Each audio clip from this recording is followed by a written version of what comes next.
Kung gusto tang mahimong labaw sa tanan, matud pa ni Hesus, kinahanglang mag-alagad ta sa tanan.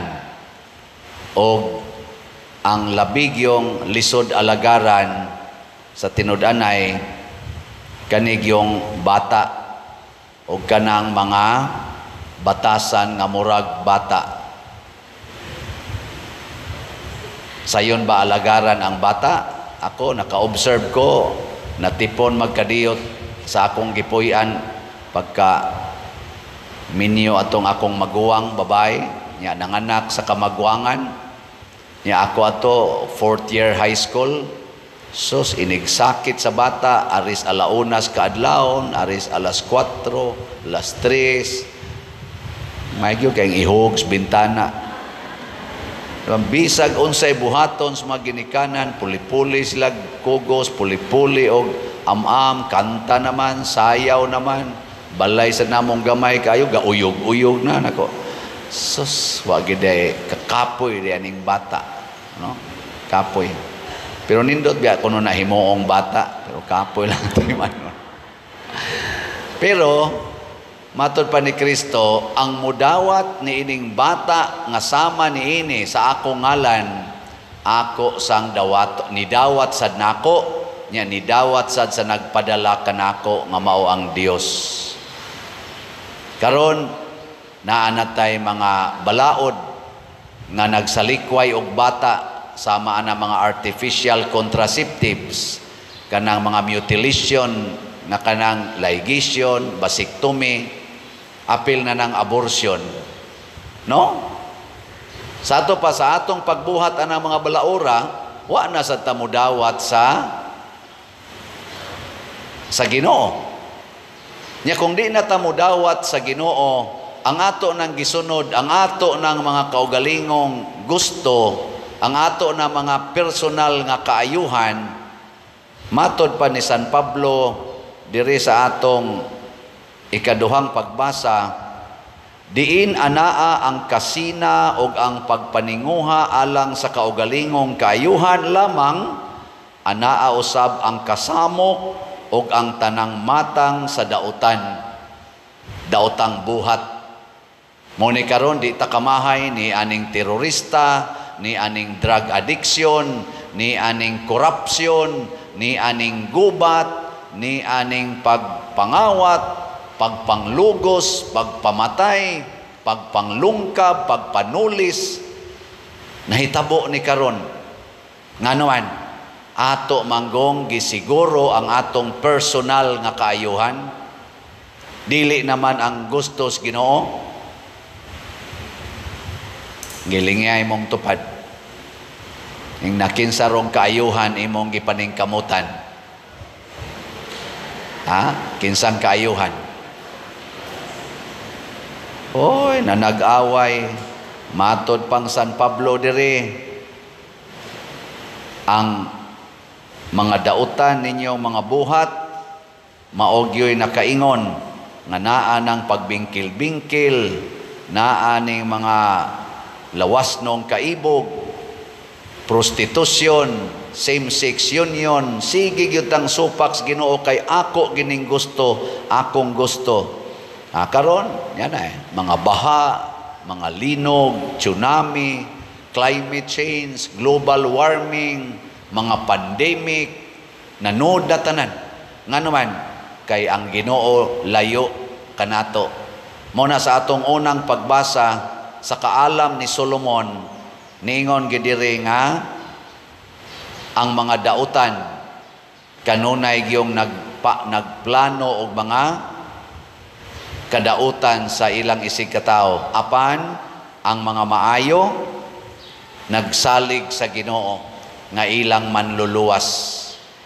Nya ningon din ang mga dautan, ang Ginoo man kuno'y muluwas nila, atong sakiton, atong patyon, tan-aw nato nig asa kutob ning ilang pagantos, pero ang mga buutan moantos ra gid na, mohilom ra gid na. Muni karon kining away-away sa atong katilingban, labi na sa atong mga politicians, apil na sa usahay sa atong simbahan, mailhan nato kinsay buangon diha. Kinsa may buangon? Ang sigig pangaway ang nagsigig persecute, ang nagsigig panghusga. Kinsa may mga buotan? Ang kanang nagsigi lang sad og sugot og unsay buhaton. Kanang mosunod lang, bisag sakiton, hilom lang, ana. Kanang dili makig-away mao nay buotan. Og ang atong best weapon against evil is love. Mao gina, the best weapon against the evil one is love. O unsa man ning nahigugma, nidawat sa matag tao, sama sa usa ka bata, kanang bata mudawat gid na sa tanang tao. Pangita mo dihag bata nga kanang yung bata pa ba kana mga maupay pagkatao hangtod mga 2 years old. Basta dili lang na sugo-sugoon sa ginikanan on kinsay isalikway, mudawat ra gid na. Maobitan ng bata imo ginangkuptan kay pataka lang nagkuyog. Anhas publiko og di na nimo makuptan na mukuyog naglaing tao. Mohilak ra na primero ang bata, basta di pa kahibaw, di kay baos baho, di kay las baho og sanaong. Pero ini kataod-tauran ana og imo lang gyud pasagdan, nahawa na, relax na kay nastanan.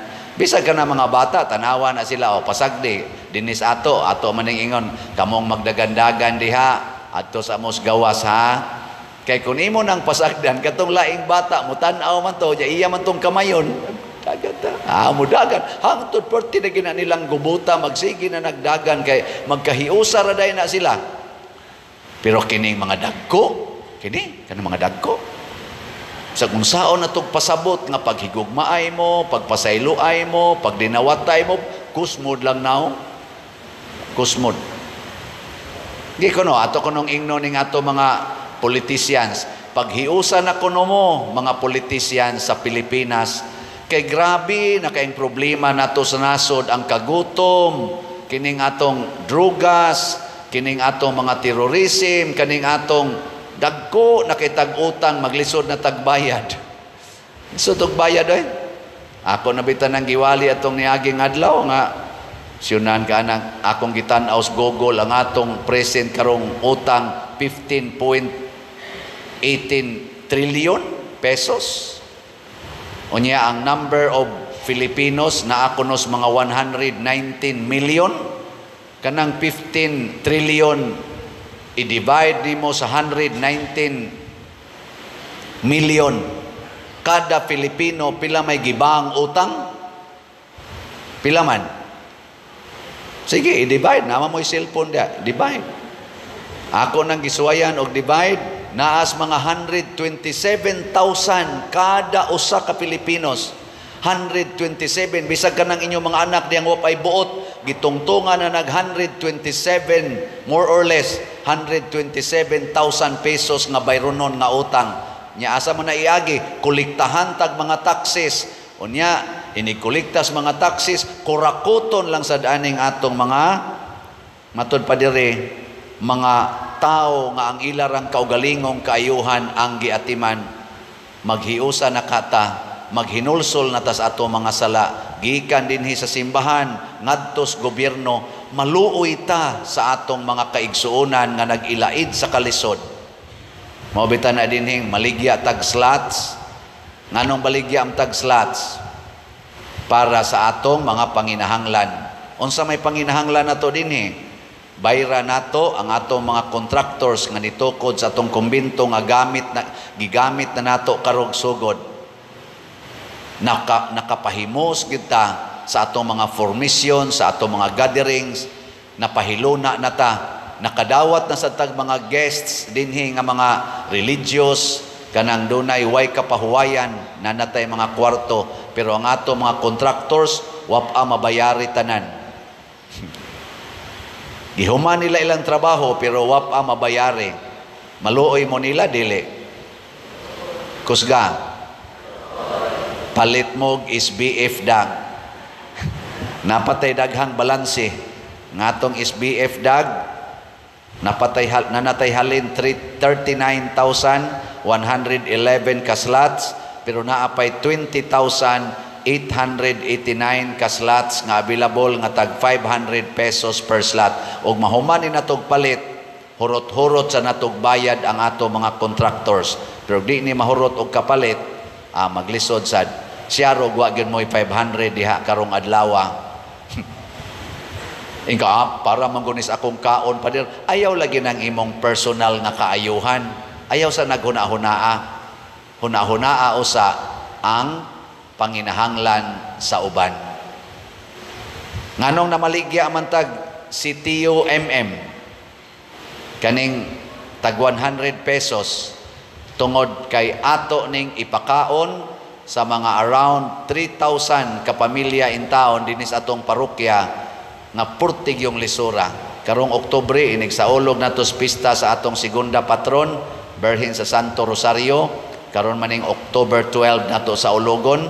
Sugod ta sa atong novena ika-October 3. Manghatag na tag mga bugas ngadto sa atong category C, category D nga mga pamilya. Kanang purtig yung lisura karon. Gani hastang atong category A ug B mo padungog-dungog man gani. Kami di pader di mi tagaan. Nako, arang-arang mamo pagkabutang. Lisod sad mi pader oy. Ana. Samot na gining C ug D. Muna ato sang tagaan. Tag 100 lang. Siya ro wa gyud mo'y 100 diha karon. Naawa. Para manggunis akong kaayuhan pader, para manggunis. Ayaw lagi o sana. Hatag sana karon. Kasta mo mga online parishioners. Ang atong halin sa atong CTUMM niabot nag 9,733. Anapatay 60,267 ka slots nga available. 100 pesos per slot. Itukod ni natong mga balay, labing minus, 61 ka balay atong tukuron, nga mogasto og mga 40 to 50,000 kada balay, materials and labor. Niya, nakahimo na tag mga 90 ka balay last year. Karon sa ako na sang birthday, puhon og makaabot pa ko, ato na sang tukuran og mga 61 ka balay. Paras mga kabos kay natong mga kaigsuonan. Nanay nang apply diha, hapit na tingin na moabot og mga 80 ka buok. Ato lang ng pilian. Kadtog yung labing nang inahanglan. Samot na tingali. Kung kining atong mga nagda sa atong nasod, nagda sa atong simbahan, nga naa diha ang kwartang dagko kaayo atong mga taxes, mga buhis o mga income, samot na gyud kun ato ginang gamiton para sa kaayuhan sa tanan. Kay boy sugo os Ginoo. Di na ta mag-away ana, di na ta magsiglalis.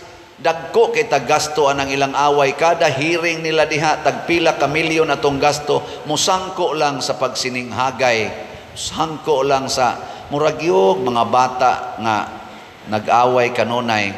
Iampo nato ha nga magbinuotan na ni sila nga mahimo silang maayong modelo kining ato mga elected officials o mga appointed officials sa atong gobyerno.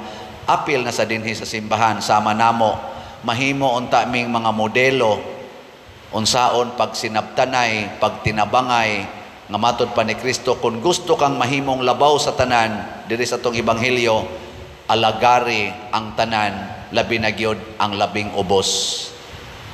Gilingyan na imong tupad. Practice. Ing na sugot ko karong si Manaha, himuon ko nimong sulugoon. Gina. Karon lang si Manaha. Na karong si Manaha, sugot ko imo kong sulugoon. Kanang ni Sulti, congratulations, nalista na mo sa langit. Kamong ga, mugtok lang mga naong. Ala, pagbag-o na mo, aron nga malipay sad mo, o mahimo sad mong agianan sa tinuod nga kalipay o kauswagan.